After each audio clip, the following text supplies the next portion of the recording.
It's a feel-good breakfast show indeed. Welcome to it. Right now, joining us, Dr. Terry Henderson. Now, she's a member of the South African Society of Psychiatrists. And since we recently celebrated Child Protection Week, she will be helping us to explore the critical issues surrounding child protection and the lasting effects of trauma and violence on children's lives to adulthood. It's a big topic, so let's give her a rather feel-good welcome. Good morning, Dr. Morning. Terry. Lovely to have you. Thank you very much. Thank you for being here. Doc, do you find you take a deep breath every morning before you start your day and enter into it? Because you never stop taking a deep breath. You never stop. You keep going. You keep because, going. And that's it, isn't it? It's a cycle of trauma that keeps manifesting in adulthood because we don't see the link to childhood. So we wait until adulthood to address these things before being preventative or processing when the childhood trauma happens. But let's complete that loop. If we don't process childhood trauma correctly, what are the results in adulthood? Because I think we live and see them around us all the time. So the important thing is that children don't usually put up their hand and say, there's been a trauma. Yeah. So often only manifests in adulthood. So specifically, there are many effects, but on mental health. In children, we learn to regulate our emotions. We regulate our behavior and our nervous systems. And without doing that in the proper way, through trauma, as adults, we're at a much greater risk for mental health. So what we see are much higher levels of depression, much higher levels of anxiety, substance use disorders, because what people are doing is self-medicating. Dopamine, dopamine. Absolutely. Post-traumatic stress disorder, of course, insomnia, and then difficulties with self-image, self-confidence, and then difficulties maintaining functional lives, which of course... Perception of reality, I suppose, gets shaken. The important thing there is that the trauma is hiding in all of those conditions. And once again, in order to access the trauma and the trauma history, we have to specifically ask about it because of the shame and the stigma. People don't openly give you that information. And that in itself is a challenge, trying to get a child to open up about something like that. Yeah. Because it's difficult as well, because I don't think the child understands at that stage what is happening, whatever the trauma might be. And we always talk about wanting to build a solid foundation, you know, for your children. But if that foundation is rocked as a youngster, I mean, we are exploring the lasting effects into adulthood. And I want to explore the link between those experiences or negative experiences and chronic illnesses or disease. So look, trauma has a strong detrimental effect on many areas of the body, and particularly if it's chronic trauma. So it has effects on the brain size, brain functionality, has devastating effects on the autoimmune system, and long-lasting effects in terms of inflammatory processes within the body. It also then causes the lifestyle changes, so for example, high incidence of obesity, smoking, which then increases your chances of three major areas, which are diabetes, hypertension, and heart disease. The effects on the autoimmune system contributing towards autoimmune disorders and cancer. Sure.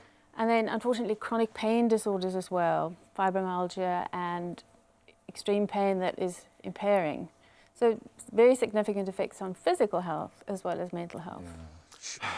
When we talk about the extreme manifestation of this, when we talk, most of us would put violence as being, and we know that there is emotional trauma, there is situational trauma, there are many things that can leave a lifelong mark.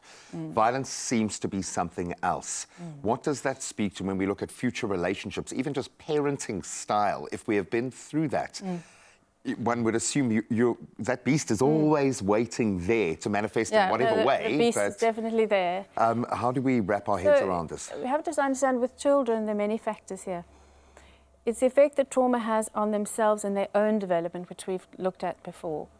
But for children, it's also witnessing trauma. So witnessing something like domestic violence, we often thought that children, unless they're being physically hurt, are not affected. Disassociate. But we know that children are as affected as the adults in that situation and experience as much trauma. So there's that factor. And then we have this lovely system called attachment, that is the bonding between an infant and their caregiver. So where that is not happening or is malfunctioning or dysfunctional, we have that attachment goes wrong, becomes insecure, avoidant, and we set up the difficulties with relating to others. So in adults, with all of that experience, and we've spoken about the physical challenges and the mental health challenges, the ability for an adult to function stably and to provide a stable relationship where they are can regulate their own emotions and then respond appropriately to their partner's emotions is difficult. the own life functioning and stability in life, for example, employment, etc., is usually unstable. That's also not good for holding a relationship. So we find that unfortunately childhood trauma survivors tend to have unstable relationships, short-term relationships, and unfortunately a high incidence of divorce. Yeah, so it becomes apparent when you look at this picture as a whole, the importance of getting the help needed Absolutely. for children and even for Absolutely. adults that has been through traumatic experiences Absolutely. as children, and making sure that those resources are available, and there are course. resources available. Yeah, no, there are resources available. We have quite a number of organizations who provide quite immediate availability, so through 24-hour helplines. So we have Childline, we have Lifeline, we have FAMSA, and then we have some SADAG, South African Anxiety Depression, Depression yeah. Group. They have fantastic resources. There's the Trauma Center. So there are a lot of organizations who have immediate availability and can start some form of supportive process or recommend further.